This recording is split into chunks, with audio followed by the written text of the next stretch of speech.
मी PC Maruti 14047, नेमणूक वाहतूक सदर, नागपूर शहर.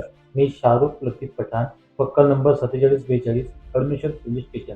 आम्ही नवीन काटोल नाका येथे नाकाबंदी करत असताना माहिती मिळाल्याने आम्ही पेट्रोलिंग दरम्यान गेलो असता एक फोर व्हीलर कारला झाडावर आदळल्याने अपघात झाला. त्या अपघातामध्ये 4 इसम अडकून पडले होते आणि गाडीने पेट घेतला होता. आम्ही कोशिश करून त्यांना गाडीच्या बाहेर काढण्याचा प्रयत्न केला असता गाडीचे डोर लॉक असल्याने आणि गाडीला आग लागल्याने आम्ही गाडीच्या काचा फोडून त्यांना बाहेर काढले.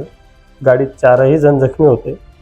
जखमींना बाहेर काढल्याच्या नंतर त्यांना तत्काळ हॉस्पिटलला पोहोचवण्यात आले आणि गाडीला अचानक आग लागल्याने अगर त्यांना बाहेर काढण्यात वेळ झाला असता तर ते चौघांचाही होरपळून मृत्यू झाला असता. या कामगिरीकरता माननीय पोलीस आयुक्त सर नागपूर शहर यांनी आम्हाला प्रमाणपत्र देऊन गौरवान्वित केलं आहे.